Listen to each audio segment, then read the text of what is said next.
Hello and welcome to the Continental Qualifiers for the UCI Cycling Esports World Championships to be held in 2022. And today, well, it's all about the European men. They're going to be taking on the figure eight forward course in Watopia 2 times for a total of 59.5 kilometres. And the first 5 riders across the line will earn the right to represent their national federation in the Esports World Championships at the back end of February 2022. And that is the course, as I just mentioned, the riders will be facing. 4 climbs in total, and as you can see, quite a hilly route, 580 metres, but a route that the riders will know very, very well indeed. There you go, 59.5 Ks, so a long race for Zwift, 36.9 miles.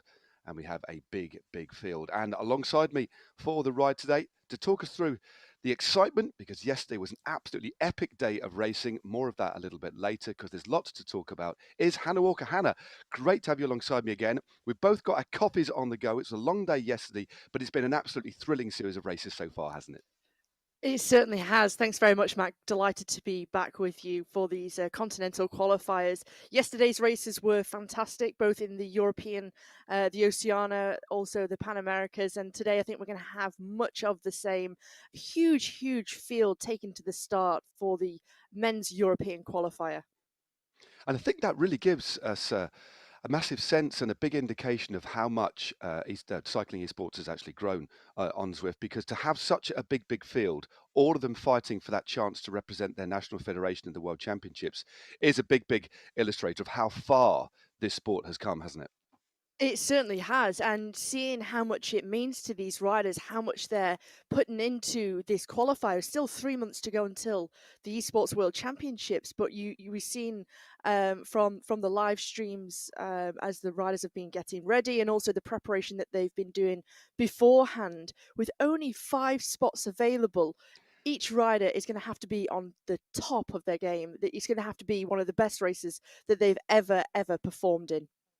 Indeed, we're pretty lucky that this is it's quite a timely bit of placing these continental qualifiers, because all of the top esports races across the community divisions in the ZRL and, of course, in the Premier League on the ZRL, they should be, hopefully, they'll certainly be hoping so, in good form. And over the last couple of days, or yesterday, sorry, should I say, we did see some thrilling racing with some of the best names in esports, didn't we?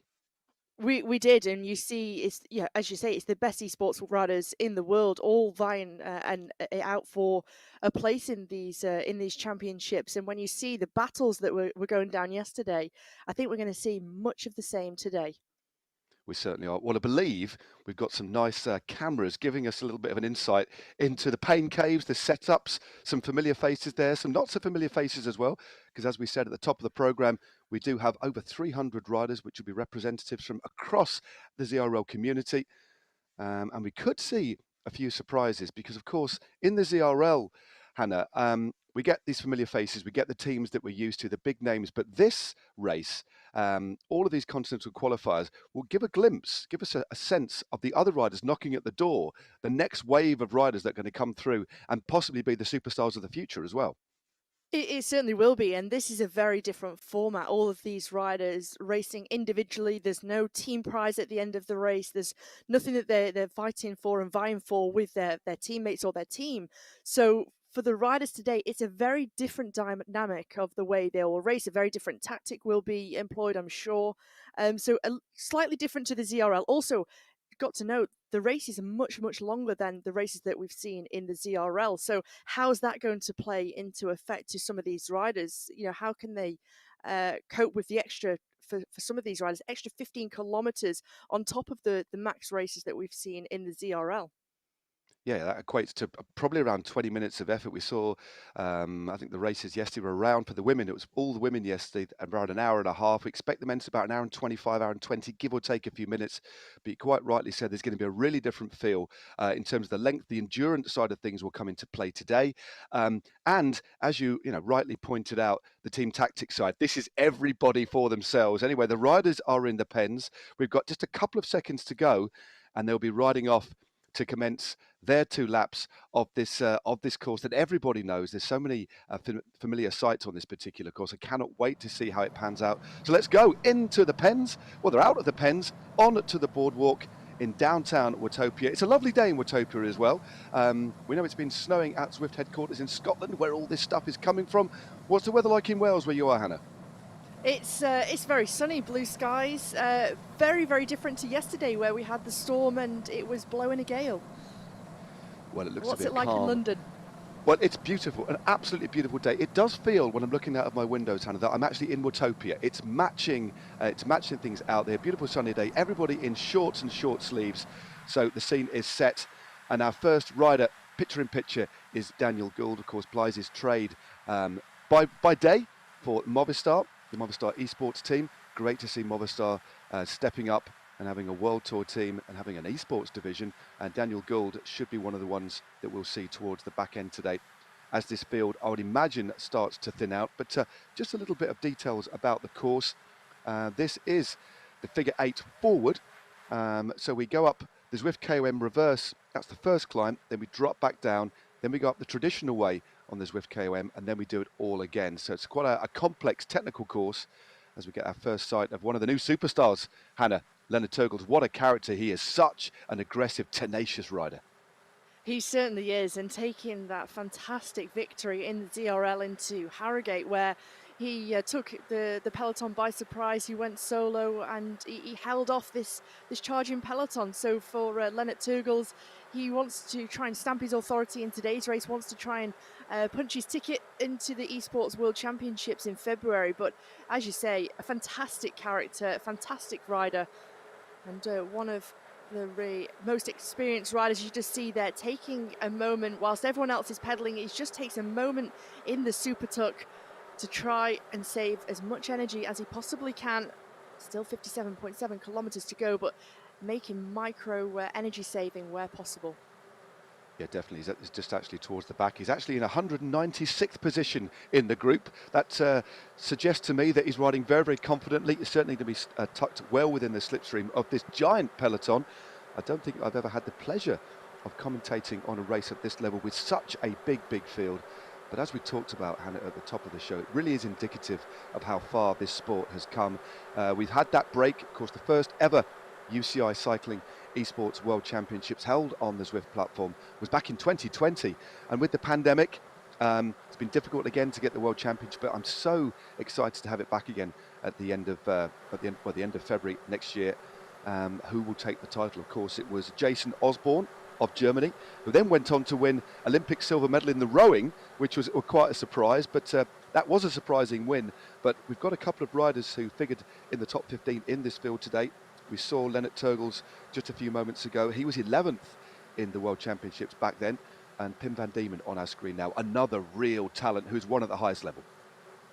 He certainly is, and Pim van Diemen, we mentioned yesterday, didn't we, the strength and depth coming out of the Netherlands, and Pim van Diemen is a prime example of that. Another rider racing for the Movistar E-team, so it was a big battle also to try and win a place on that World Tour, esports team.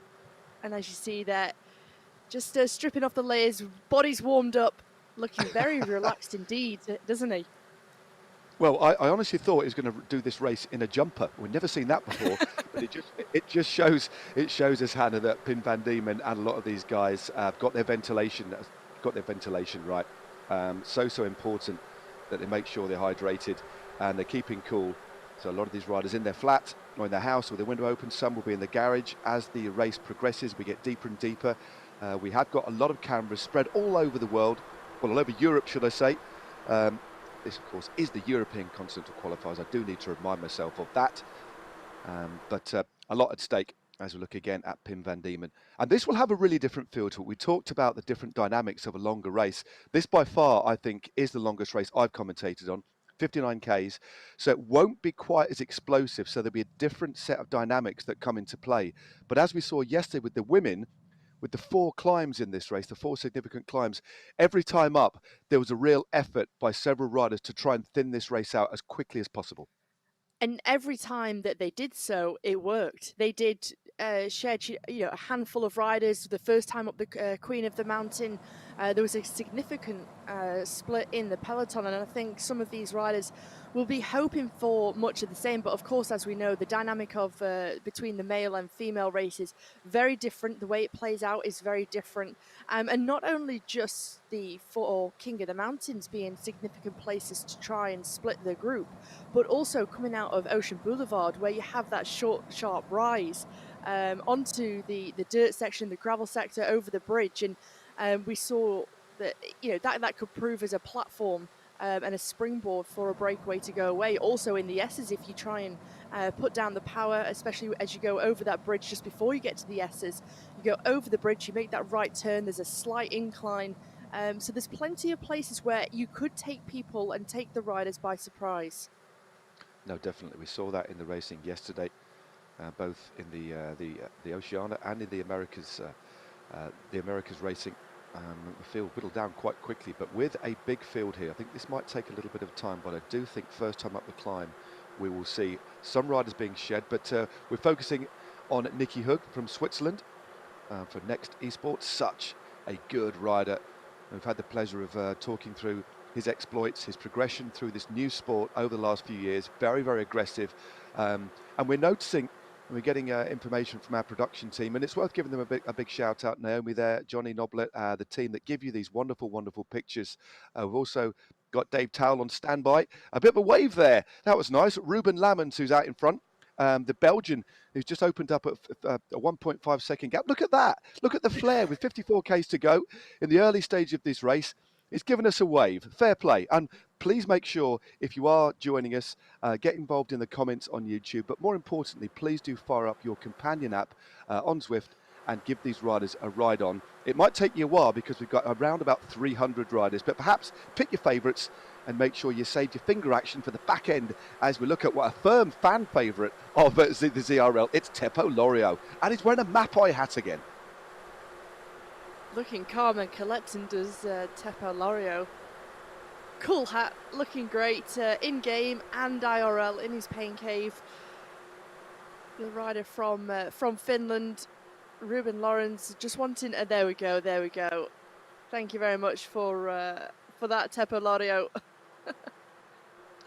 Yeah, he's looking pretty relaxed. And quite a few of the more experienced riders that we see regularly in the ZRL are just sat towards the back in the middle of this big peloton, just biding their time, making sure there's no need for these riders at this pace to hit the front at all. Of course, when you do hit the front, you have to put that little bit more energy through. Although saying that, Lorio's just drifted to the front there, looks pretty confident. And this he's just had a gel or something, some sort of energy snack he's just popped in there. But no, a lot of the more experienced riders, as I scroll through the list, are just sitting in the back, biding their time before we hit the climb. Although look at Glednes there. There's a rider that is very, very experienced indeed. Of course, the top three in the World Championships last year were all from Europe. Jason Osborne, as we've mentioned, from Germany, took the win. Anders Foldager was in second place, representing Denmark. And rounding out the podium back in December of 2020 was Nicholas Pedersen from Denmark. And the highest other European rider who's in this field, and another fan favourite, as Teppo Lorio undoes his top and does it up again, Lionel Vujasan, who was in sixth place for Belgium.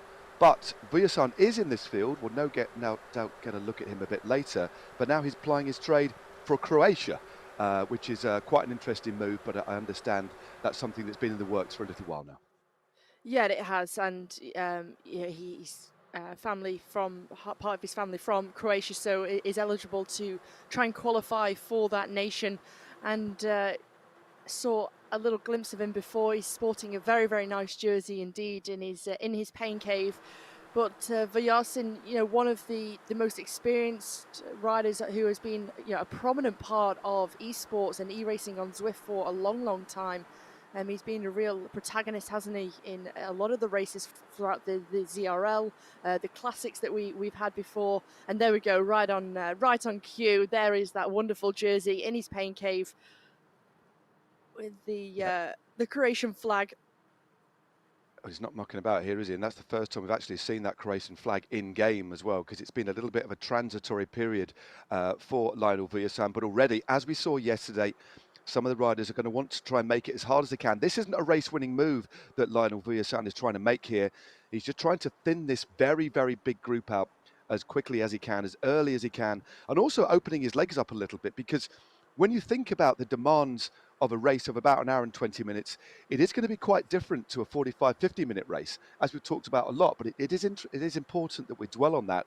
So quite often, these riders are going to want to open up the lungs a little bit, get that real burn, get that engine pumping, because they're the sorts of efforts that they had to be making a little bit later on. So Vujasan, more than able to recuperate, get back into the group, but clearly wanted to test his legs and open up the lungs a little bit. But also wanting to try and catch anyone on the back foot, any of those riders who are a little bit further towards the back of the peloton, or perhaps some of those riders who take a longer period of time to warm up and really get into the race, and anyone who really struggles for sort of from the gun to have a hard effort, and they suffer with the pace, just unable to go with that move. Just try and shed this group with over 200 riders in this group at the moment. You'll want to try and start to do some damage sooner rather than later. You certainly wouldn't want to be taking this amount of riders to the finish. Yeah, we're looking, you're quite right. This is Mark Bruce of the Next Esports team, the all-dominating Next Esports team. What a season they had in the ZRL. Absolutely phenomenal stuff. Dominated, and they've got so much strength in depth. And they came up from the community and have really showed us a new way to race. I mean, they are so well drilled. They've got the talent, but they ride collectively, cohesively as a unit, and they really have set the bar very, very high. But it is a different play today. No doubt they will be communicating a little bit with their teammates, but with only 5 spots up for grab, you cannot deny it. There's going to be some fierce, not just inter-team rivalry, but within the team, there's going to be some really interesting conversations being had, because teamwork to an extent is going to go out the window here. It certainly is, and it's also going to be interesting to see what riders do to be able to try and secure their placing within the top 5 of the qualifiers. Perhaps some riders are going to have to try something new. They're going to have to try and take a risk potentially, because you certainly can't ride this one in a safe manner. Perhaps you might know that you're one of the best sprinters within the group, but perhaps you wouldn't want to leave it as late as you normally would do to try and open up your sprint. Perhaps you wanted to try and force things a little bit earlier than you normally would do. And it's not unusual to see a long-range breakaway, is it, in ZRL or IRL these days? In the past year, the dynamic of racing has changed quite considerably. Riders knowing that they can go for a long one and try and fend off the peloton. No, definitely.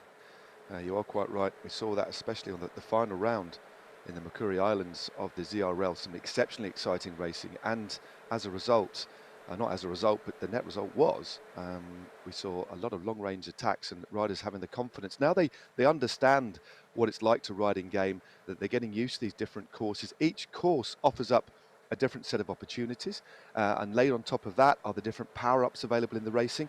And that's one thing that we, as a little bit of housekeeping, should mention as we look at Ed Laverick. Only 2 power-ups available today, and they are the Stone Cold Classics, shall we say. The Queen and the AC/DC of the power-up world, the Featherweight and the Aero power-up. So no, not 2 particularly complicated ones. Of course, the Featherweight power-up makes you lighter for 15 seconds by 10% of your body weight, and the Aero power-up increases your drag coefficient by 50% for 15 seconds. And that's the one that a lot of you riders are using now. You might say, why are they using it within the bunch? Well, why not? Because they're going to be going through the finishing arch in a few moments' time, and that's when they'll get a randomly generated 50-50 chance of getting another power-up. So that's why they're dropping them now. And also it will make riding within the peloton just that little bit easier, especially if you've got an Aero power-up. So in this sort of race, given the size of the field we've got, we will see riders using their power-ups to recuperate rather than to attack, won't we, Hannah? We certainly will, and it's just so important to make sure that riders are taking every opportunity possible to try and save some energy. So as you just mentioned, Matt, quite rightly, that when you're in the peloton, you want to try and save as much energy, as well as having that draft effect from being in the peloton and being in such a large group. Just dropping the Aero power up or the lightweight feather, especially the Aero in a situation like this as we go through past the beach on the right-hand side, just to try and save that energy and make yourself more aero. It's just so important to find those micro sectors to save energy. Definitely. And it's not very often that we see, and it is worth mentioning again, not very often see that we see this sort of distance. So it will be quite interesting to see how the riders adapt to this one as well. But certainly saving energy early on, making sure you're hydrated. The more pain caves, the more setups we look at, we will see riders with multiple bottles, bidons, not just on the bike but to the side.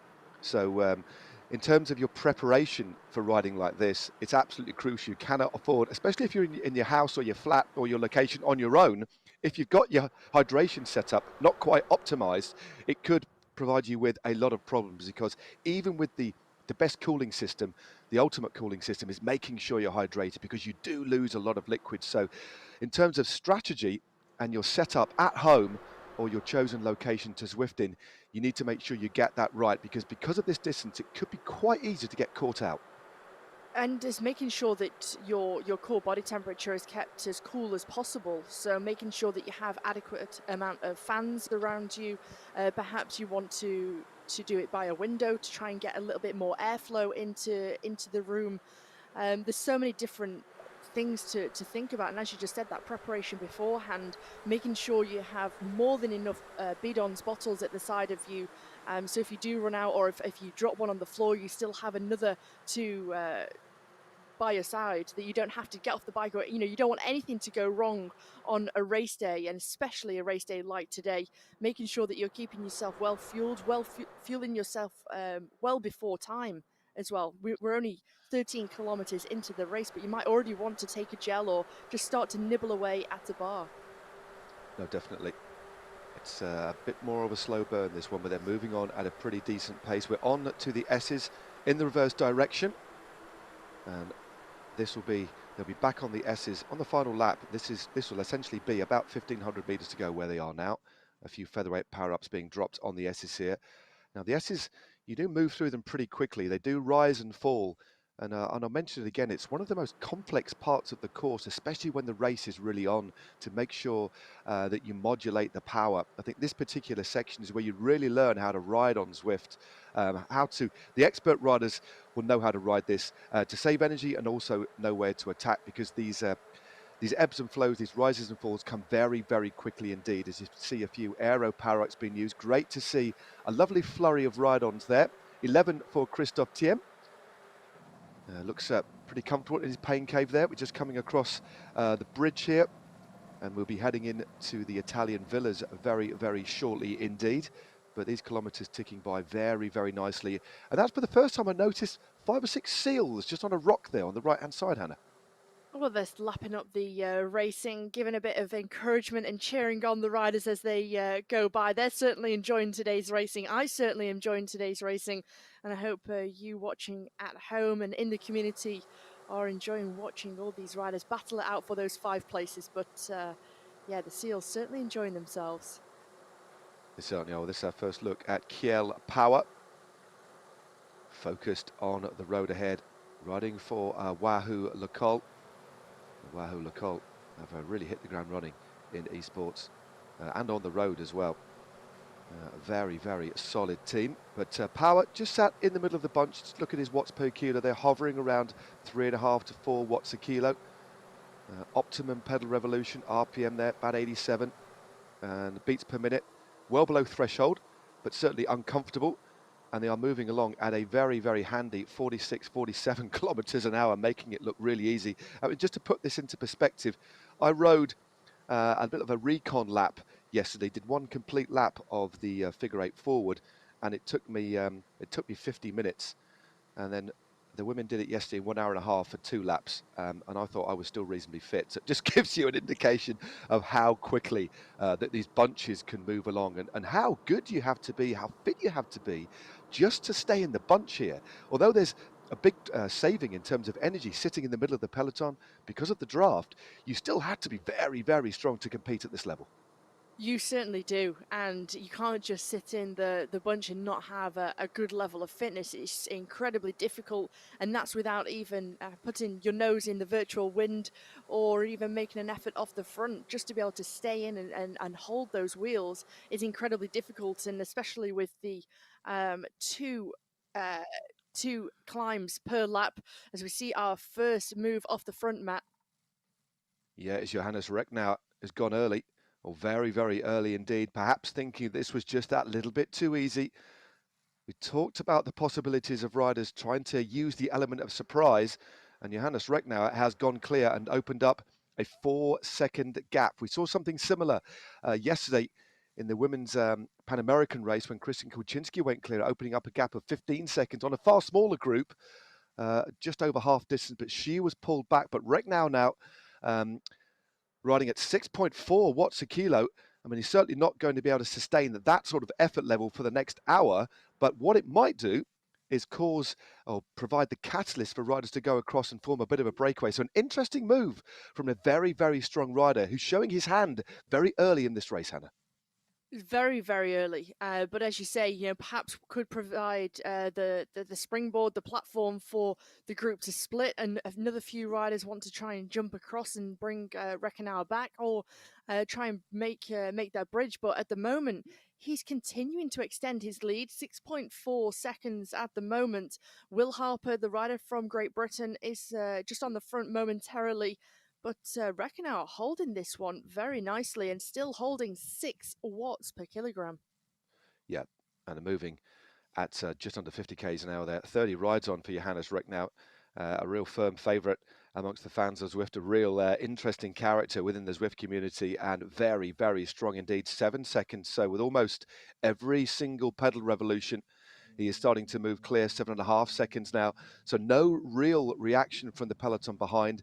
And that's what I don't think we will see. I don't think we will see a collective response because everybody's riding for themselves here. So the communication will be far different than we see in the ZRL, where a team might identify a rider as being dangerous that they need to bring back, because the ZRL races were based on points, so the accumulation of points out on the course and at the finish. But today, this is going to provide us with the potential for lots more brinkmanship and risk management, isn't it? So right now, 8.2 seconds. This is a fascinating move, but how long can he sustain this for? And what was its intention? Was it to ride on his own at 4 or 5 watts a kilo, 5, 6 watts a kilo for the next half an hour? Or was it to try and bring a few riders across to form a breakaway? Well, as it currently stands, Reckenauer, he can start to and begin to kind of hold his effort steady. Perhaps he likes to have a more linear type of effort as he goes on in the races. Perhaps he doesn't quite like that the jumpiness of a race where you have a big surge in pace, then it kicks off, and then a big surge of pace. Perhaps he quite likes to have things in a more linear effort. So for Reckenauer at the moment, still maintaining over 6 watts per kilogram, 6.9 watts per kilogram at the moment. He continues to extend his lead of 12 seconds. And at the moment, we have Will Harper back up towards the front with Gubby as well. And 13 seconds, no real urgency from this peloton at the moment. Well, the rider on your screen now with a big grin, and that probably is a combination of effort and smiling, is Stefan Kirkman. He is the brainchild behind the Kirkman team, and Johannes Recknauer, as many of you will know, who regularly watch the ZRL, is riding for the Kirkman e-racing team, but they're on different nations. Stefan Kirkman is Austrian, and his erstwhile teammate, Johannes Recknauer, is from Germany, but they do ride on the same esports team. So no doubt Kirkman there. I don't think he's going to be talking to anybody else aside from Johannes Recknauer. So the first real indication of communication there, most likely via Discord. But look at the difference of Kirkman in terms of his effort. 200 watts, 3 watts a kilo, in comparison to his teammate Recknauer, 6 watts a kilo. A real indicator of how much easier it is riding within the wheels here on Zwift. It certainly is, and you're saving a huge amount of energy and effort by sitting in the wheels. And still, at the moment, the peloton travelling at just over 42 kilometers per hour, as opposed to Reckenauer's 46 kilometers per hour. So, just gives you some indication of that effort. It certainly is. Well, this is almost making my legs hurt. I'm sat down with a cup of coffee to my side, and I can almost feel the burn in my legs of the effort that Recknauer is having to put out here to sustain this. But he has opened up a big lead, 19 seconds now, which it's important to put this into a context. This is a pretty big lead that he's building up. It's not very often we see leads like this, unless there's been a definitive split in the peloton where we see different riders rolling through and sharing the pacemaking. So 20 seconds now for the German rider, who Hannah is consistently holding this at 6 watts a kilo, 45 kilometers an hour. Just going through these ocean tubes. It looks like that was an enormous blue whale on the left-hand side. I don't think Recknauer had a chance to really process the largest mammal in the world to his right-hand side. But again, 22 seconds and still no response from the bunch behind. I think Recknauer will be quite surprised that when he did make his attack that no one tried to go with him, that there was no real reaction from the group behind, because as you just say, this gap is continuing to build. 24 seconds is now the gap, and still there's no real reaction from the group behind. No rider is at the moment attempting to try and get across. They're still all bunched together nicely. They still have around about just over 100 riders in the group, not just under 100 riders, sorry, in this group behind. Well, this is an very, very interesting ride. We're just in relation to gaps, breakaways, getting information through that a rider we know very, very well from Japan doing the Asian Continental Qualifiers, Takada Ikeda, broke away on his own, Hannah, and built up a lead of 2 minutes. So that's something that we've certainly not seen before. So it is possible, especially given the different feel to this racing, given the extra distance, we will see a different race dynamic. You can't ride as explosively, but given the fact there's more of a tempo and more of a slow build to the racing, that does provide this fertile ground, this opportunity for riders to take a bit of a gamble, to try and go clear. And Recknauer, who we know is quite an amazing producer of power, has decided to go clear. And also worth reminding everybody watching that there's only 5 spots up for grabs. Only the first 5 riders across the line will automatically qualify, subject to further checks, of course, for their national federation. And he knows how the race could break up behind as well. So he's putting it, whatever happens behind now, he's got a good chance of being in the front should it split on this climb. And if he can get over the top of this King of the Mountain in a good place, still with a good lead intact, and he can try and get his way as close to the third King of the Mountain of the day, in a good position, you know, it puts him in really good stead ahead of the other riders. And as I said before, perhaps a rider who knows they perhaps don't quite have that extra little bit when we get deeper into the race and that endurance really comes into its own. But for Recknauer, still holding on, 28 seconds, still building on this lead as a few riders start to use their aero power-ups in the lead-in to the bottom of this King of the Mountain. It's a really difficult climb, this one, 900 meters, an average gradient of 5%, but we see it max out at around 11% as they bear this right-hand turn. And you see the flurry of lightweight power-ups just being dropped by the majority of riders in this group. Well, this is they're punching hard here.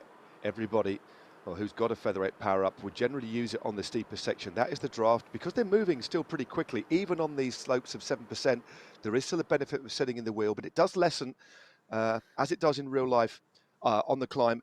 But as you say, Hannah, you're quite rightly stating that this climb is a difficult one to get right. It's only about a minute for these riders of this kind of caliber. They'll take about a minute and a half to get up it. 1 minute 40, 1 minute 35, something like that. And they are moving very quickly. Steep at the bottom, then it levels out briefly before that left-hander, and then it's a steady 6%, then rolls and flattens out ever so slightly towards the top. But just look at the lead of Recknauer. It's been essentially been halved as we see Rick Ottomer trying to close the gap there. A rider that has won at the top level. He's also been overtaken now by the Polish rider, Michael Kaminski, putting 8.9 watts a kilo out. But look at the gap now. It really has been slashed. 15 seconds and more have been taken out of the lead of the German, just showing the difference that there can be made on these climbs. But he's still holding on, but only 8 seconds now They absolutely blasted up that climb. Look at the face here of the Portuguese rider, David Pacio, just having to hold into that group. He's having to put out well over 6 watts a kilo. And I'm sure that the speed they went up this climb will have thinned this group out certainly a fair amount. The front of the group as they went up that climb, and they bared up the left turn. They were reaching speeds of around 40 kilometers per hour. When you compare that to how Jonas Reckenauer went up there, his speed was roughly around 34 kilometers per hour. So just showing you that difference of in speed. And the might and the want of the chasing group behind, because now the time gap slashed 6.4 seconds, currently led by Petri. Scott David Kjellfarup, the Norwegian rider from Callis Esports, is up towards the front as well. But Reckenauer, he's held on over the top of this King of the Mountain, and I think that was a really key and an important indicator for Reckenauer, the German rider. He's clearly riding strongly, and he's not the sort of rider I would imagine from what I've seen in the past that would have been dropped.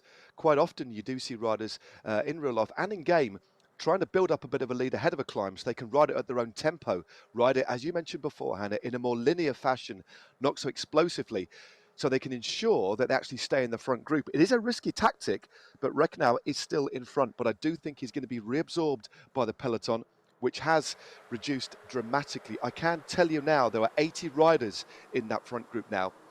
So we've seen this field slashed by round about a third in terms of its makeup. There are a few riders just off the back. Stefan Hridna of the Czech Republic is just off the back, and also there's a small group of riders at 25 seconds, and then the rest are at over a minute and 50 as we see another little launch there. Well, we're looking at the figure of Kjellfarup of Norway. Pim van Diemen of Movistar, representing the Netherlands, is now bridged across to Reckenauer, and that 5 or 6 kilometre spell in front has now come to an end, but it really has spiced things up a little bit as we not be long before we're moving into the second phase of this race. We've got about 6 kilometres before we hit the line, and then we will get the bell. And one lap of this figure 8 forward course has been completed. But a very, very interesting move there for Reckenauer. I wonder if that was something that he planned, Hannah, earlier on, or something that he just felt he wanted to do because maybe the pace wasn't quite hard enough for him. Certainly, it could have been a race instinct where he felt that the time was right and he wanted to make his move just to try and chance something, or perhaps, as you say, it was something that was pre-planned. He knew that in that first lap, perhaps he didn't want to go with the big explosive moves over the top of the King of the Mountain and wanted to try and just ride at his own effort, take the King of the Mountains on at his own pace, and just try and see what he was capable of, and just to try and see if any riders would come with him, just to try and force a small move. But Pim van Diemen, at the moment, he's finding things very leisurely. I think he's put back on that pullover. Obviously, his body temperature not too warm. Yeah, it's probably a very, very cold day. We've had a fair bit of snow. We know we've had snow up north in the UK, so I'd imagine wherever Pim van Diemen is riding, it is pretty chilly, but it's not very often you see riders take jumpers off, then put them back on again. But we've got information on the ground that he took it off, turned it round and put it back on again. So obviously the sweat patches have now been reversed, you would imagine. So a nice bit of jumper technique there from Pim van Diemen, and a real insight into how organised that young lad is as well. Look at that, he's got a helmet shelf for 2 helmets, and also a wheel shelf as well, or a wheel bracket just above his sofa. He clearly is a man that lives and breathes cycling, both indoors and outdoors, and looking pretty comfortable at the moment. As we see another little move from Mark Bruce of Next Esports, representing Great Britain, moving clear now on this little bit of a drag, and it is Joost van den Bosch of the Netherlands trying to get across the gap. Yeah, these two riders just have a 1.5 second lead at the moment. And Mark Bruce, one of the riders that you were talking about, Matt, earlier on, where Next Esports, they have been such protagonists in the ZRL. They've been ever so consistent and have been a real force to be reckoned with. But a number of riders have started to sense the danger of that move there. Pim van Diemen, the rider we were just talking about from the Movistar E-team in that sky blue kit, has just jumped back across, and so has Jonas Reckenauer. So shows to me Reckenauer on a tremendous day here. Matthias Petri also up there, as well as Loveholt, the Norwegian rider. who currently leads things, and Teppo Lorio, a rider who, for me, was looking a little bit on the back foot over the top of that King of the Mountain. He came over the top, and as he crested 5 seconds in arrears, he's got himself back into contention, back towards the front. I think that was a real sort of wake-up call, seeing that he started to lose the wheels. Yeah, definitely. And we saw a couple of riders, Jackie Godby in particular yesterday, who got caught on the back foot, had to chase to get back on the closing stages, albeit it was in a far smaller group. But yeah, if you do take your foot off the gas, relax a little bit, lose focus, which is a little bit easier to do in a race of this distance. It's easier just to take your eye off the ball. As we look at Teppo Lorio again, making this look very, very easy indeed. It's Matthias Petri and Matt Lup who've just gone off the front as we just cross over for the second time the Julian Washington Bridge, and then we're going to head up this short little climb, which again, heading towards the back end of this race.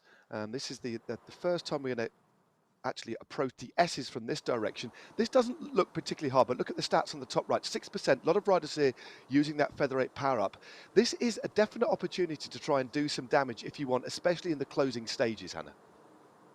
It is, and it provides a real platform for you to try and go early. If you go as soon as you make that right-hand turn and the gradient starts to pick up and you take a few riders by surprise, it doesn't have to just be the King of the Mountain points where you are able to either make a move, make a breakaway, or even try and split the group. That is a real key place to try and do it as you head into these S's, as you get a moment to just freewheel ever so slightly into this downhill section.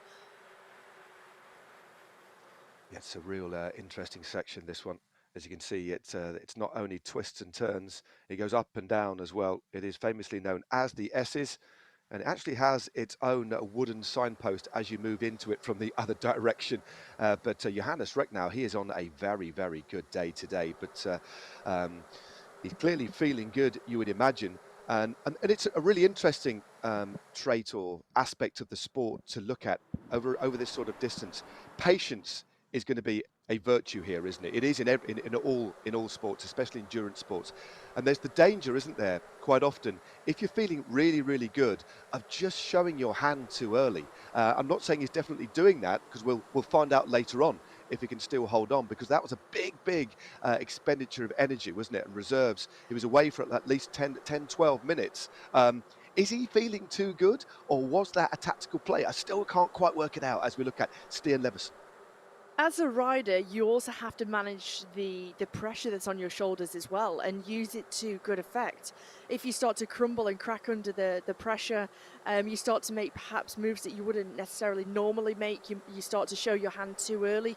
As you just said that if you on an extremely good day, and you start to use your energy, there's only so many times you can chip into those energy stores before you sort of start to run out of legs. You just don't have what it takes towards the back end of the race, and I think for some riders, it's managing that patience when you're racing. That certainly is. It's holding back and just patience in any sort of sport is something that often comes with age and comes with experience. Some riders learn that at a very, very young age. Others, it takes a little bit of time. And also sometimes, though, if you're feeling good, why not go for it? Because if we lost that in sport, well, sport would be pretty dull. Sometimes racing innately, completely on feel, has made the sport of cycling in both esports and on the road over the last couple of years so exciting, because the rule book has been written up, and I do doff my cap to riders who do take a bit of a risk and essentially entertain us. We've got people watching this from the community. Thanks very much indeed, everybody, for joining us. If you have just jumped on board, we're at around bang on half distance, and this is the Continental Qualifiers for the UCI Cycling Esports World Championships in 2022. And that will take place in New York, or the course of New York. Well, an interesting version of New York, one of my favorite courses on Zwift. It is a hilltop finish as well, so it's going to be a very, very interesting course. That takes place at the back end of February in 2022. This is the European men that you are watching now, and the first 5 riders across the line today will qualify for their respective national federations, subject to further checks for that World Championship. So a lot is up for grabs today. very important race with a lot of prestige. And it's that man, Mark Bruce, the British rider, has attacked again. And he's got a little bit of a lead here of around 3 seconds, but it's Van Diemen and Vujasan trying to move across the gap. What an interesting little breakaway we have here. The first real notable move that we've seen of Vujasan, the rider from Croatia in that pink jersey from Canyon Esports. And these are three main protagonist riders that we see regularly in Zwift racing, in esports, who are up towards the front. They're now being joined by Kaminski, the Polish rider, who has just gone out of picture on the right hand side. He's just got a slight advantage over Vujasin and Van Diemen at the moment, but there's 5 riders now. Reckenauer, another rider who is in the mix. We have 5 riders who have a 3.5 second lead to that chasing group led by Will Harper and Pjörk. Nicky Hug is on that side of the splits as well. So 5 riders starting to get themselves organised in these tubes. This is a very, very good breakaway. Look at that. It's only 3.5 seconds is the lead. The bunch being led by Nichols, Hallonen, Kirkman, not too far from the head of affairs, as you would expect. But Van Diemen, Kaminski, Bruce, Reckenauer and Vujasan, this is a very, very classy breakaway. And it went at a part of the course that you wouldn't ordinarily expect things to go. And it was Bruce who sensed an opportunity to go clear, perhaps sensed a little bit of a lull in the tempo and used that as a springboard to set up this little bit of a group. But I don't think they're going to be given too much of a headway. I think that's too dangerous a group. And significantly, Hannah, if they were to break away and stay clear, that's all the 5 spots gone. So it didn't take very long for this to be brought back to heel, because that did pose a genuine threat. And for riders to realise the danger, and that they know if they gave those 5 riders an inch, they will continue to extend their lead. And before you know it, it becomes increasingly difficult to bring that back. Michał Kaminski, the Polish rider, still sitting towards the top 10 of affairs at the moment, as is Reckenauer. It's really interesting to see how on guard Reckenauer is up towards the front. He rarely ever goes further back at the moment than the top 10, top 12 placings. So keeping himself really attentive at the head of affairs. Well, that's the thing in a field of this size. And let's just have a little bit of a look at how many riders are in this group. And still pretty sized. We've got to be at least 60 or 70, I think. No, it's a few riders have got back on. I think that little group that got detached earlier on are now back. So we have 77 riders at the moment in this front group. Now, it's one thing, Hannah, isn't it, to say sit at the back and recuperate and recover. But if you are too far back, there's the risk, although there's the gain, the plus side is the saving of energy, because you're in that draft in the most effective place to maximise that draft benefit. But it can take a bit of time to move up the peloton. So you do miss out on little cheeky moves that go clear, as we saw just then. So it's okay saving energy, but then you lose that attentiveness, don't you? So it's a real balance of where to sit in the peloton when a group is this size.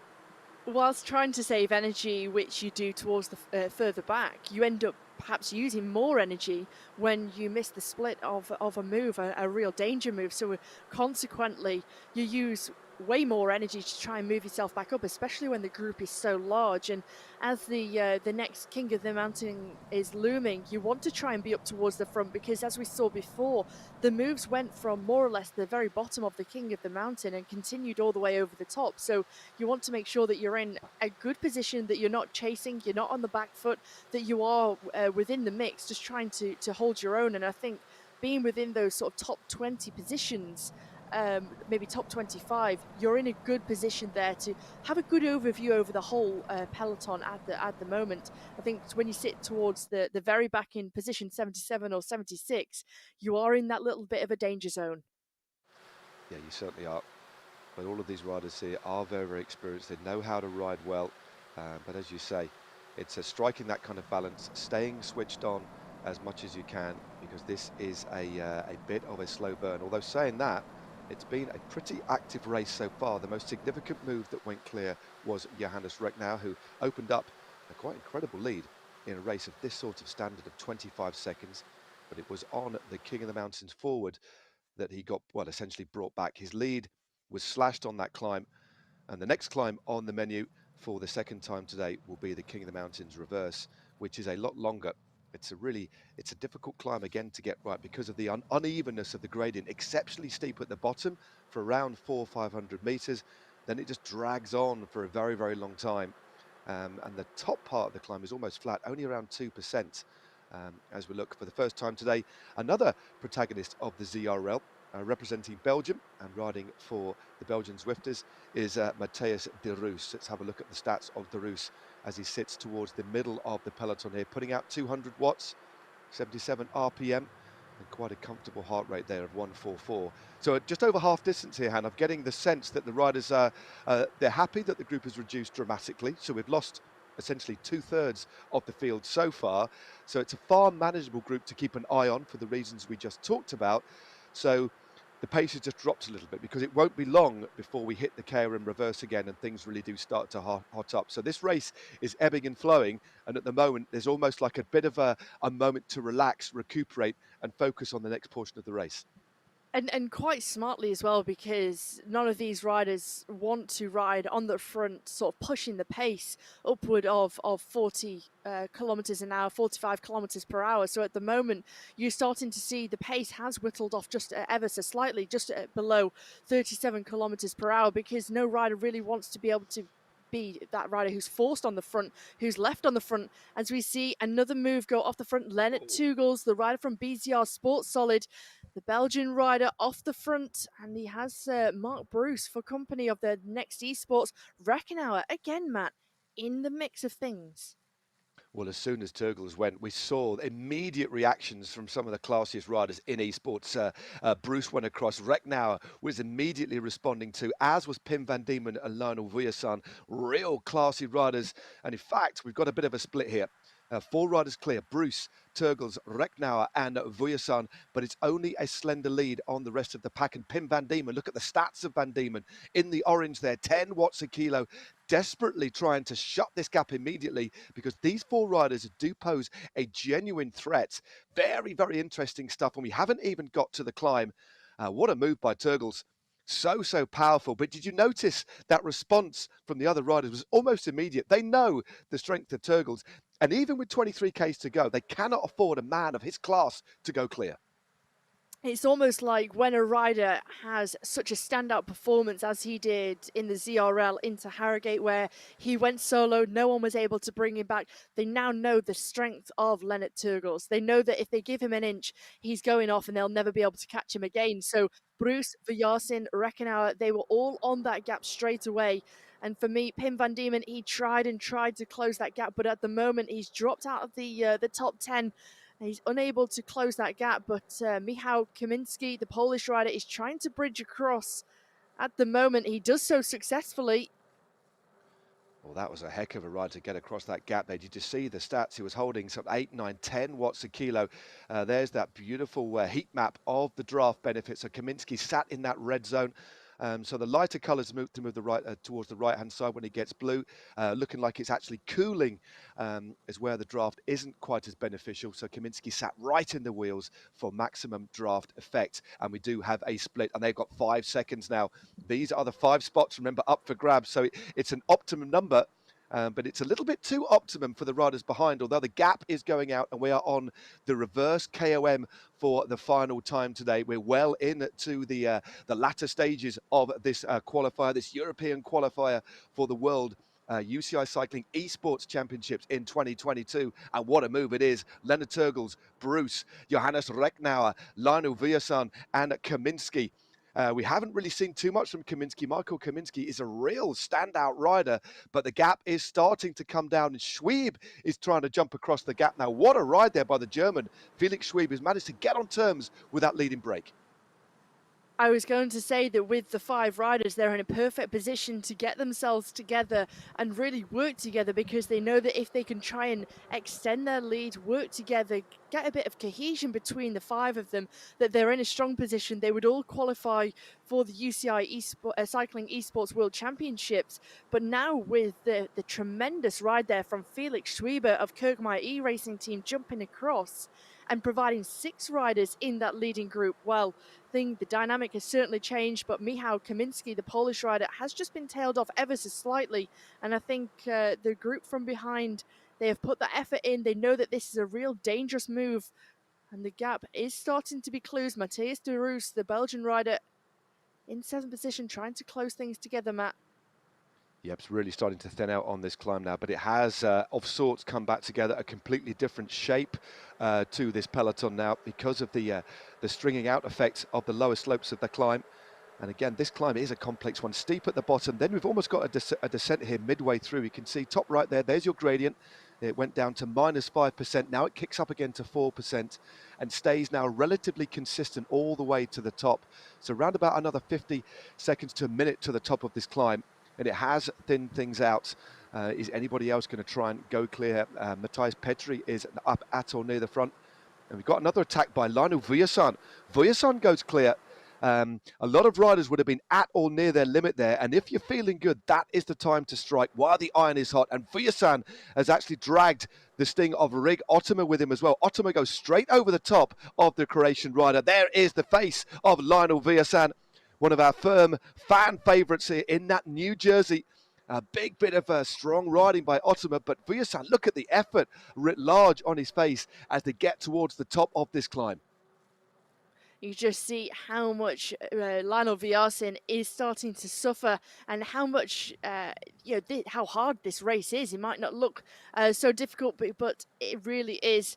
And these riders, Vujasan just showing that on his face, and 3 riders begin to go clear over the top. You just see the crest of his king of the mountain in the distance there, as they only have a few hundred meters before they will start that descent. They can try and get a moment of relaxation. They can get into that super tuck. They can try and just save a little bit of energy and get a bit of redemption. But Kirkman, look at this over the top, bridging this gap, Matt. Well, Kirkman almost seems to be able to do things by will, as and when he wants. It's almost as if he's got another gear straight across that gap. Again, knew that was a very, very dangerous move and has neutralized it almost immediately, but in the process has dragged the rest of the bunch with him.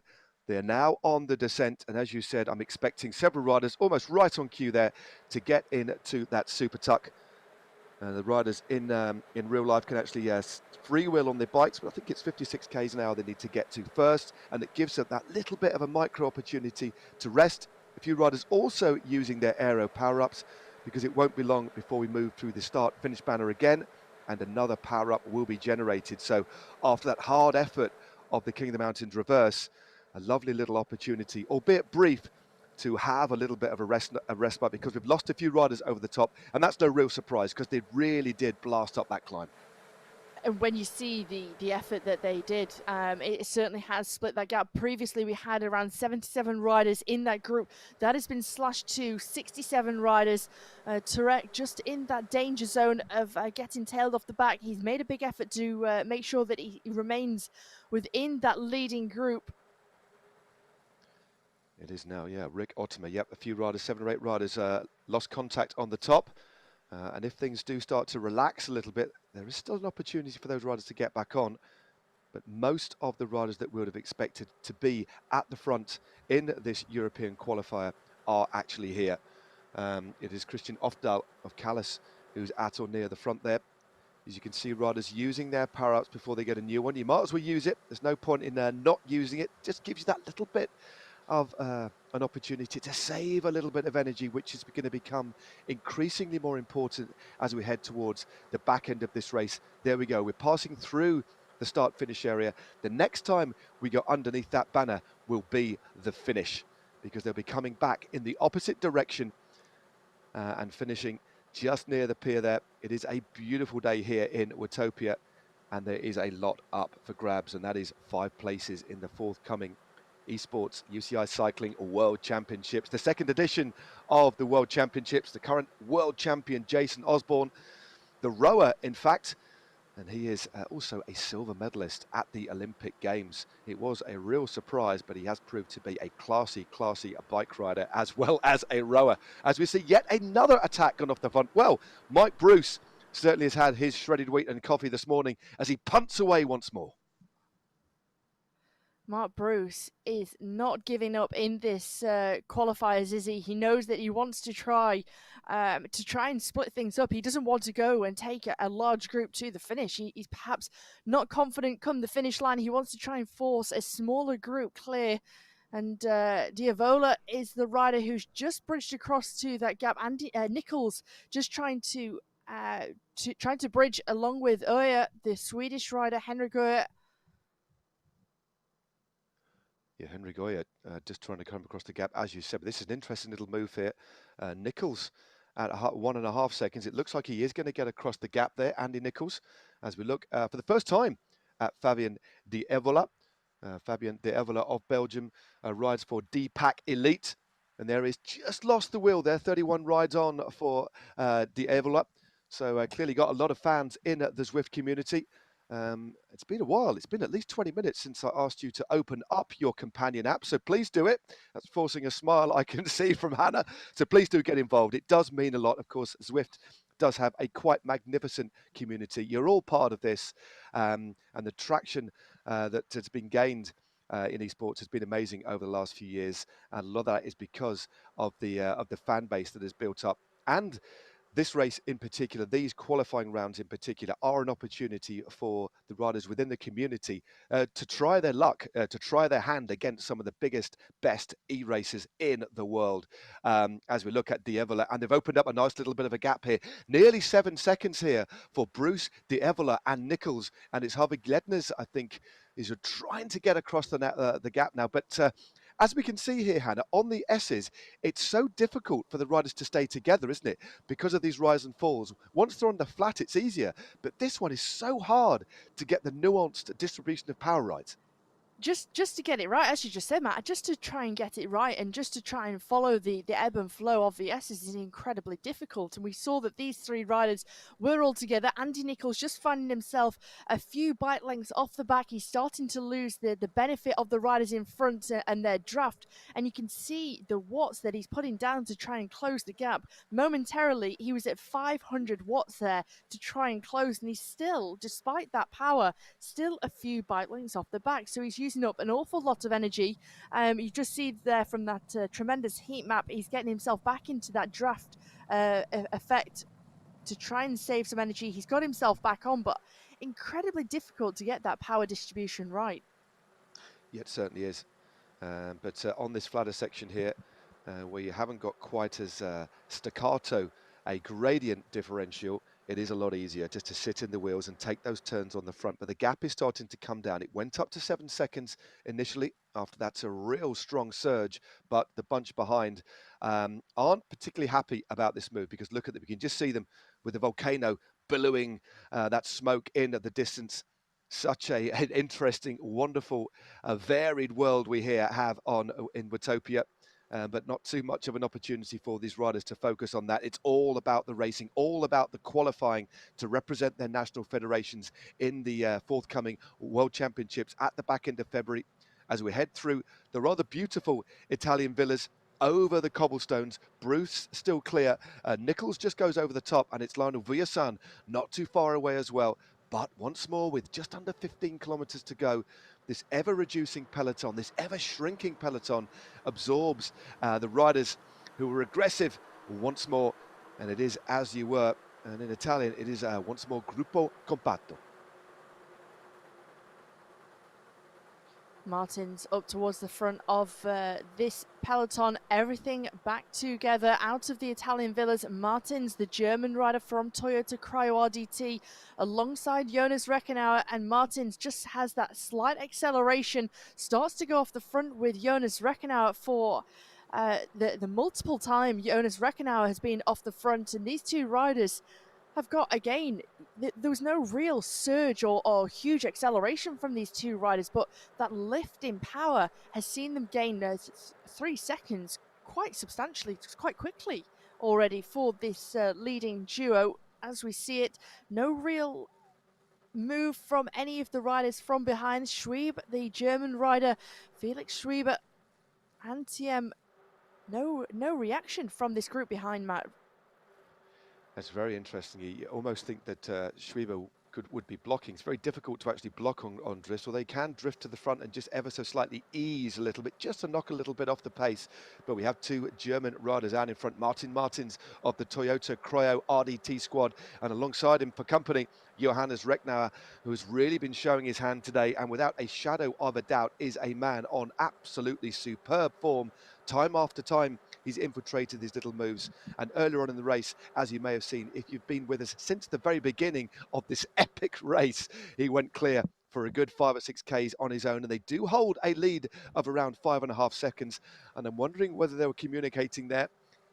This will be the first time, because they're both German riders, they'll be very, very happy to qualify for their country for the forthcoming World Championships. But they do ride for opposing teams in the ZRL. But at the moment, are riding very, very strongly together and have formed a very, very potent alliance. Sharing that workload, they have that cohesion between them both sharing the work at the front. At the moment, Recknauer goes through, does the work. Martins can just get into the slipstream of Recknauer, and at the moment, this is looking very positive. 7.5 seconds to that group behind, and I'm starting to sense that there's a couple of riders who will start to really begin to think, what can I do now? Where am I going to try and bridge back this time gap? With 12.7 kilometers, the kilometers are ticking by very, very quickly with only 5 spots available. And the time gap now just below 10 seconds for these two German riders. Yeah, 10 seconds, that's a nice little lead, but we know how much these gaps can come down, especially on the climbs. If you've been away for just a few minutes on the approach to a climb, just as it is in real life, it is so difficult to carry that momentum through. But this is a brave move as we move over the dirt, back onto one of these bridges. You can just see the Alpe de Zwift looming in at the distance. Thankfully for these riders, they won't be going up that route today. But 12 seconds now as Martins and Recknauer continue to relay through.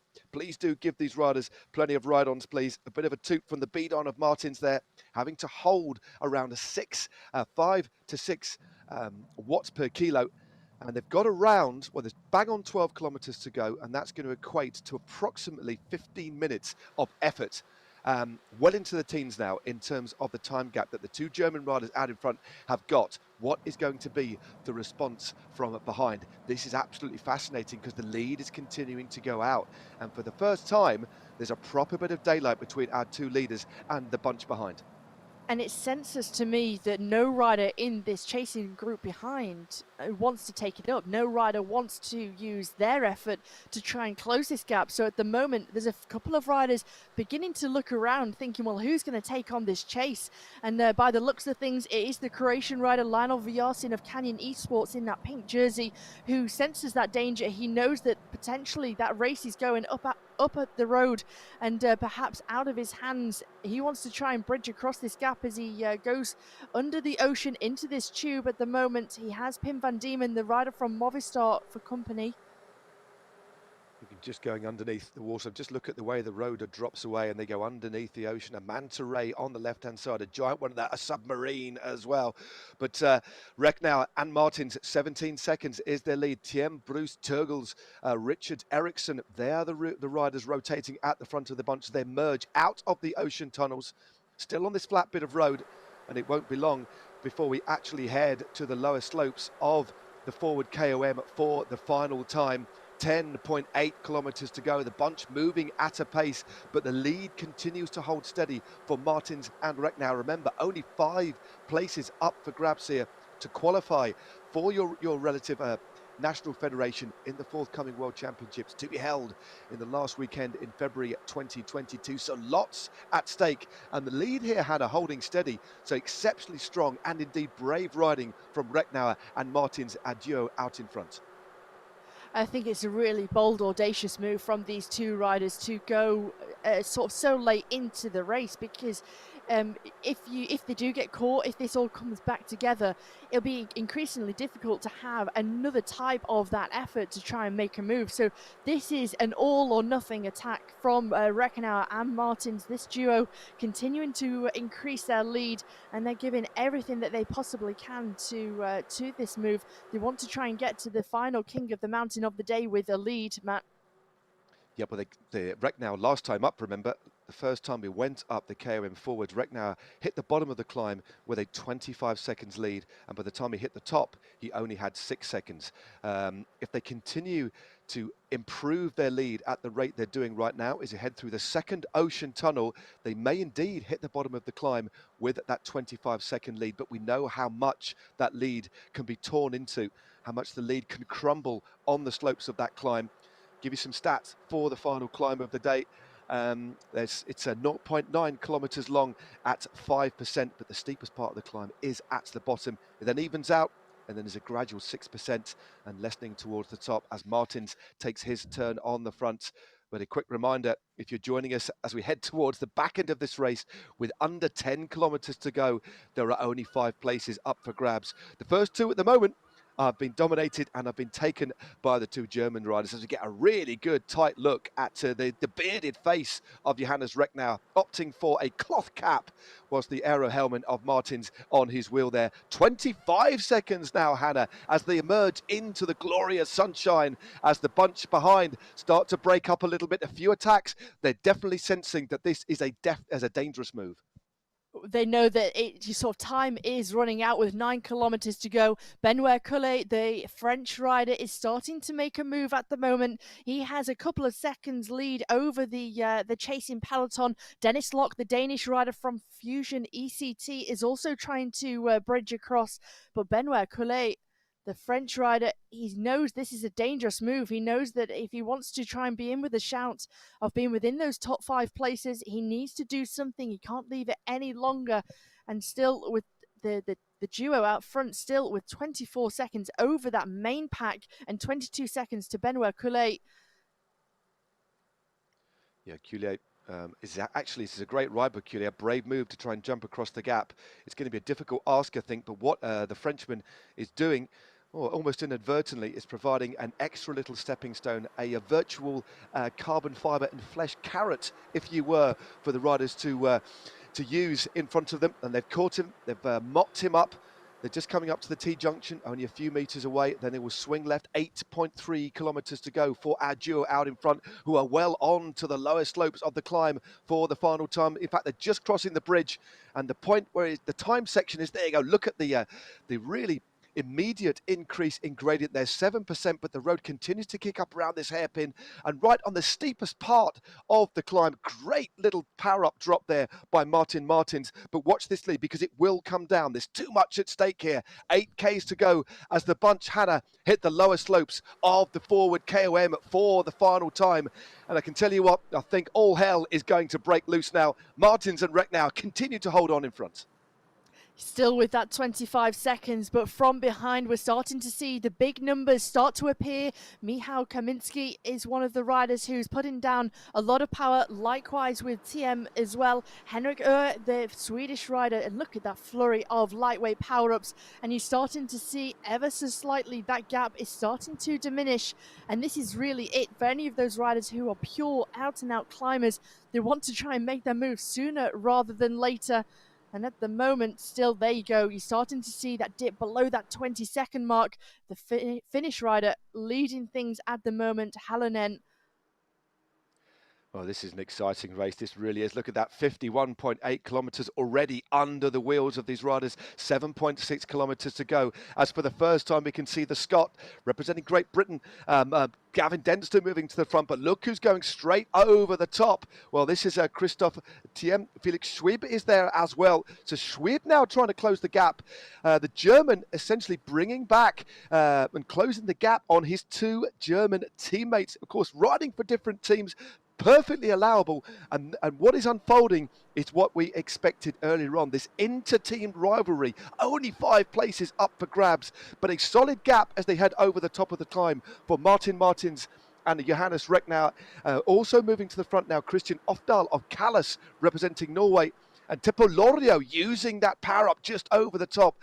The rider representing Finland, plying his trade for Wahoo Lakol, also trying to bring this gap back. But the field now spread out. But our two surviving riders out in front are still holding on to a relatively solid lead here, Hannah. And they're out of sight, out of mind almost. That the riders here, Teppo Lorio, he can't quite see that duo out front. So although they can see that the time gap, when you have the riders sort of in your vision, in your sights, you know that you can chase them down. At the moment, you can't quite make out that duo out front. So they're in quite a strong position, holding and maintaining that 8-second lead as Reckenauer drops that lightweight power up, as does Martins with his aero power up at the moment. So both riders using their power up early through that archway. They'll have one more opportunity to get a power up when they go over the bridge just before the S's. Yep, this is that little false flat. There's a little bit of a descent over the top of the climb, but the lead capitulates from 25 seconds at the bottom all the way down to 8 seconds. Shows how much you can lose on the climb. But what they do have, as opposed to the last time we were in this situation, it was Reckenauer out on his own, but having another rider with you, and the benefit of sitting in their slipstream briefly to give you that little bit of rest is so important. And look at this, Hannah. The lead is holding steady. It's starting to move out again as the road just tips upwards to 5%, then they will get a brief opportunity to get into that super tuck. They can freewheel, give themselves an opportunity to take a deep breath and recover, because the lead now is holding steady. It's Thiem who's trying to get across the gap now, and also Lionel Vujasan. Look at that, a big attack there by Vujasan, and you can see the bunch behind, and the lead is starting to tumble now. Only 6 seconds for our German duo out in front. Yeah, Vujasin, he's sensing that danger. You started to see those big numbers come from the Croatian rider just then. 5 seconds, they're holding on just about. But the group behind Farup, the Norwegian rider, has the duo out front in their sights at the moment, and this is going to be so close. As you just mentioned before, Reckenauer previously, he didn't have a rider with him when he was out solo, but at the moment you still have that motivation, you still have that want and that determination to try and hold off this bunch. Teppo Lorio, the Finnish rider, up towards the front again with the big numbers, and they are coming from behind. 11.7 watts per kilogram there from Lorio. Well, look, they can see the bunch just behind them, just going underneath that enormous monument. And there are the bunch on the top left of your screen, bearing down, moving very quickly. The added momentum that you'll get from riders moving to the front, slashing the lead of our German duo out in front. It's been a brave, bold move by Reckenauer and Martins, but I think that move will very shortly come to an end. Well, Martin still moves to the front, but they are going to be reabsorbed. I can tell you there are 64 riders in this group, including Martins and Reckenauer, who now are going to have to fight very hard just to stay in the slipstream after that monumental effort, but with 4.5 kilometers to go. As we go over the 360-degree bridge, the bunch is all back together. We've still got to go through the Italian villas. We'll still have that sprint to go. We've still got the short climb towards the S's, and then the sprint back into town here in Watopia. Well, what a finish we are having here. Will it be a bunch sprint, or will we see a couple of riders manage to move clear? That remains to be seen. But Hannah, what a thriller it has been. 55Ks done, and another attack by the man, Leonard Turgels. He goes clear now with 4Ks to go. An exceptional race that we've been shown and presented with today for this European Continental Qualifiers for the Esports World Championships in February. And Leonard Turgels, he's taken his chance. There's still a couple more opportunities for riders to try and make a move, to try and split things over the top into the S's, and also in the S's could provide a platform for these riders to try and make a move at the moment. And Larocque, Alexis Larocque, the Belgian rider, has a very slight advantage coming up towards the front, and there's several riders who are keeping themselves within striking distance at the moment, and there's a few riders who have been very quiet, who are still in this group. We have the likes of Gavin Dempster, who we've seen slight glimpses of, but has been very quiet. He's kept his powder dry, he's kept himself out of trouble, and always been there or thereabouts. That's a very, very good point. There's a few names here. It's difficult to name check everybody with such a big group of 64 riders, but you are quite right. There's a couple of very, very familiar faces who have been lurking in the bunch, saving their energy, not panicking at all, not getting in any of the breakaways, which in turn is a bit of a risk because you might actually miss out on an opportunity. But the payoff is you've saved a lot of energy towards the back end of this race, and these kilometres now are ticking by very, very quickly indeed.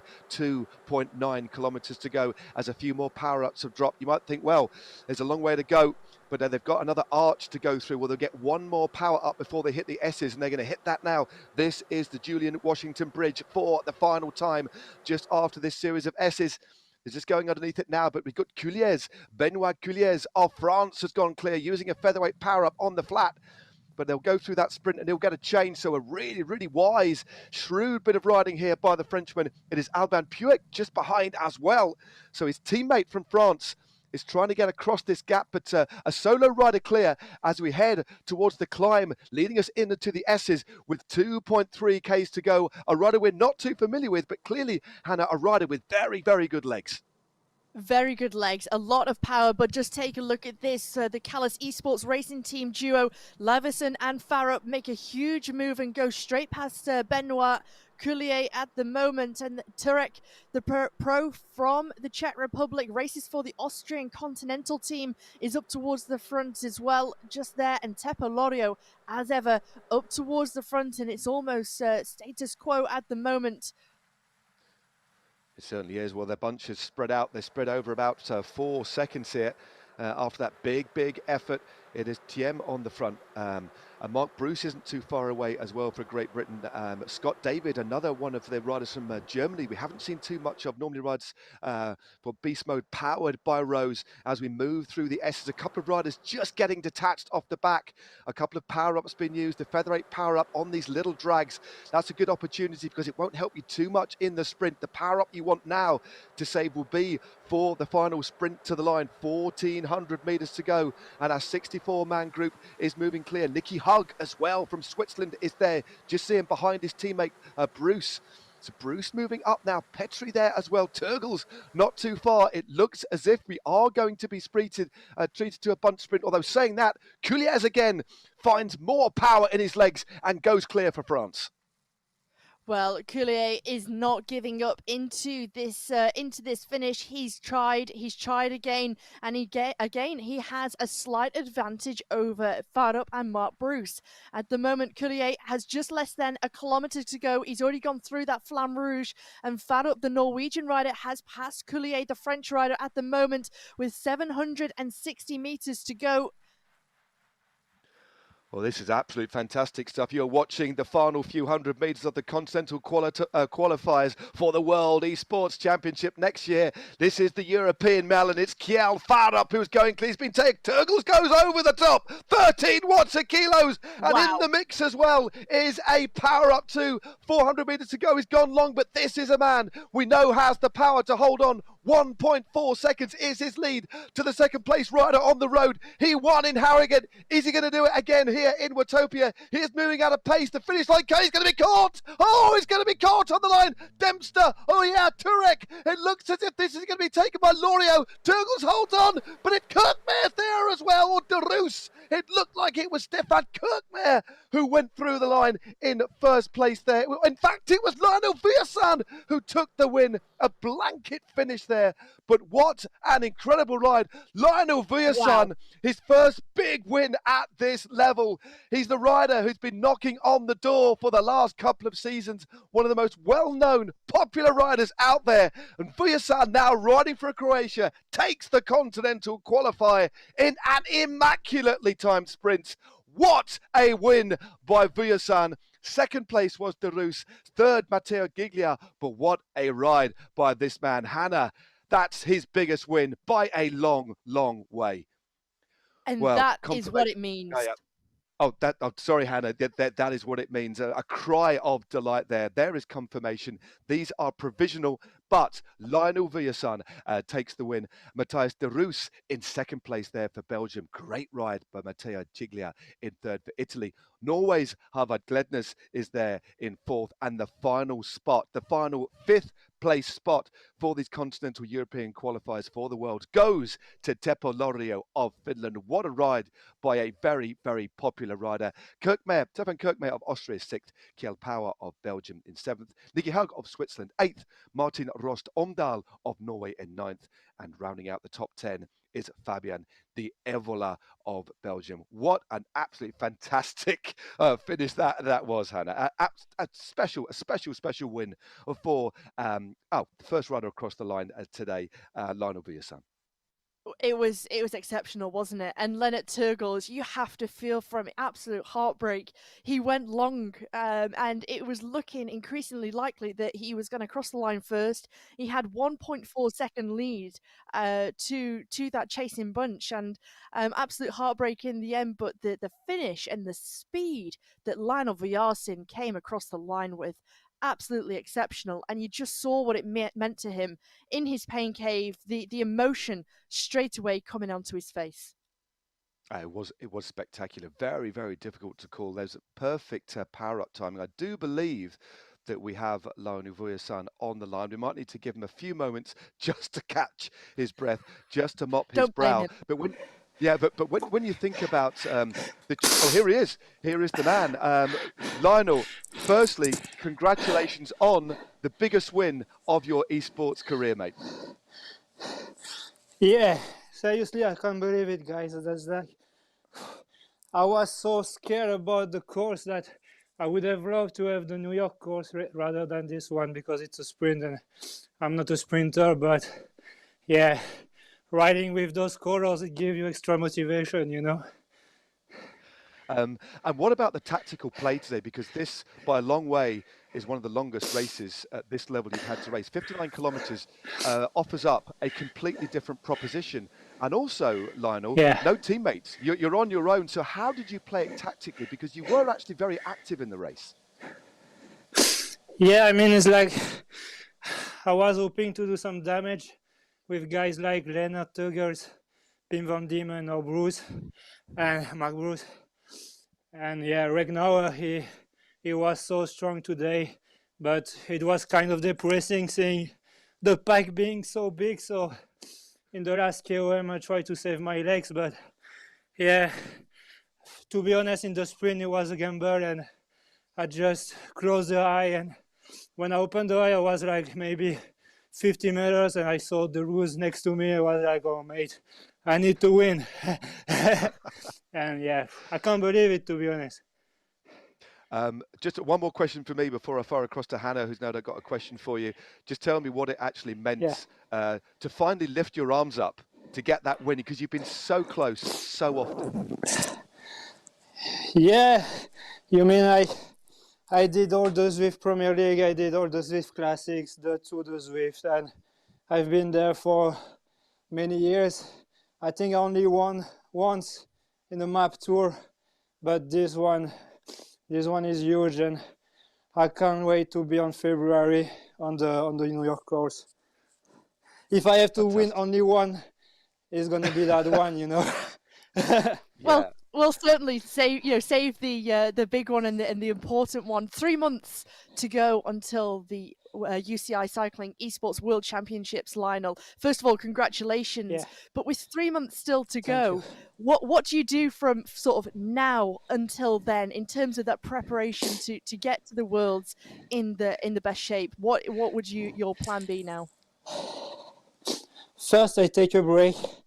Yeah, I'm gonna take a 1 week off, eat some fries, drink some beers, and then we go back to work for Zwift Premier League. And then, Zwift Premier League, we need to get back the crown, and then with Canyon Esports, of course. And yeah, then try not to focus too much on the World Championship. Like last year, I was so stressed, and yeah, now I have to say that this one was the most stressful race I ever done. So yeah, this one is done, so it's perfect. And you came into this qualifiers off the back of a big training camp in the Canaries as well. Was that all part of the preparation to make sure that you had qualified for the World? Yeah, but I was expecting to race the New York course, not this one. So when I saw that it was kind of a flat race, a sprinter race, it messed up a bit the training camp. But yeah, I had some good time there, and being able to ride outside Gran Canaria is kind of the real life Watopia anyway. So yeah, it was the perfect time. Lionel, we're going to play the action replay, and rather than me or Hannah talk you through, take us through the final replay and the power up that you use and the Yeah. time. So hopefully we'll be able to play that now for you. So talk us through the final 300 meters, which hopefully we should be able to see very shortly indeed, mate. It's gonna be difficult for me to tell you about this one because I have my eyes closed anyway. So, but I mean, it was like 1 kilometer before that. I tried to stay near the front, like maybe top 15. I saw Lenny Tugger's going near the front, so I was afraid that he wanted to go for 1 kilometer, but he wasn't able to. So I was trying to not to hit the front, but just wait for the 300 meters. Then when it was I saw guys going 400, I just wait a second and then close the eyes and just give it all. Well, I think we've got it. Here we go. Talk us through this bit. Yeah, it was like I saw guys on the front, and yeah, like I said, just I tried to stay focused on my thing, not watching the other guys. And when you arrive in that position, you can't see anything because all of the power up. So yeah, eyes closed and go smash the pedal as hard as you can. It was very close. It looks like you had it by a bike length in the end, and really, really optimal use of your power up. The power up stopped just as you crossed the line, so you couldn't have timed it more perfectly. Yeah, it's not. I got someone to help me for that one, So yeah, it was a team effort. And how about Gilbert? Where is Gilbert, the duck? Because clearly he's got some celebrating to do now. Yeah, he's outside because he was a bit stressed about me screaming during the race and breathing too hard. So he's chilling outside. So it's perfect weather for him. It's raining, so. Fantastic. Let me just apologise for my very bad pronunciation of Gilbert. It's Gilbert. I do apologise. But anyway, congratulations, congratulations again, Lionel. Thanks, guys. I'm really looking forward to seeing you in the ZRL next season. Enjoy your break. But from me and Hannah and the rest of the team, goodbye. We'll catch you later, mate. Congratulations, Lionel. Thank you. Have a good weekend. Good Sunday, guys. Cheers.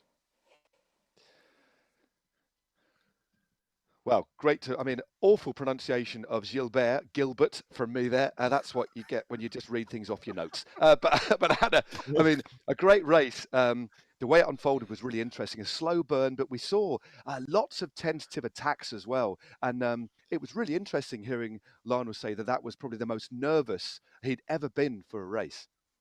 And we knew that coming into the world's last time, the Esports World Championships, how nervous, how stressed he was. It was such a huge thing. But for this, over 200 riders qualifying for 5 places, you had to make sure that you were on top of your game. You had to make sure that you could deal with that pressure. And as he said, he was so nervous. But for Lionel Vyazin, I think he's just proved to himself that he can perform under that pressure now. And I think that has come through the experience, having raced so many different races on Zwift, in esports, IRL as well.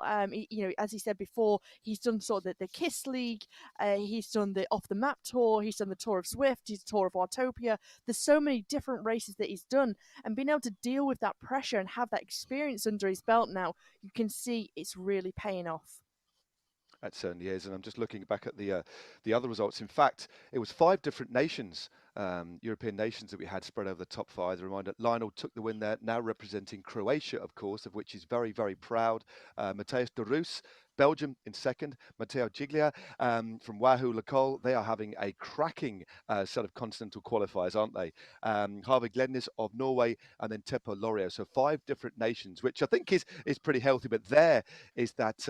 That's still of Vujasan just crossing the line. I mean, a perfectly timed sprint. I mean, he was nervous, wasn't he? But I think that level of in-game skill, the gamification side of it as well, of actually timing the power up to perfection till it ended when he crossed the line. That only comes with years and years of racing, doesn't it?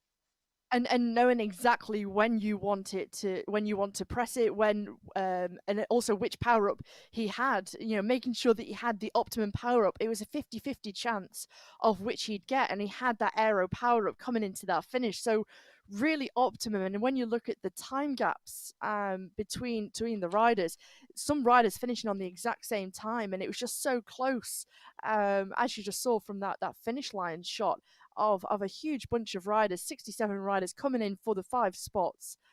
It was incredible, and it was had you on the edge of your seat, because Turgles, it looked like it was a done deal for taking the race victory. And you saw with the surge and the acceleration and the explosive power from the group behind, overhauled him, and consequently didn't even finish in the top 10. So real heartbreak.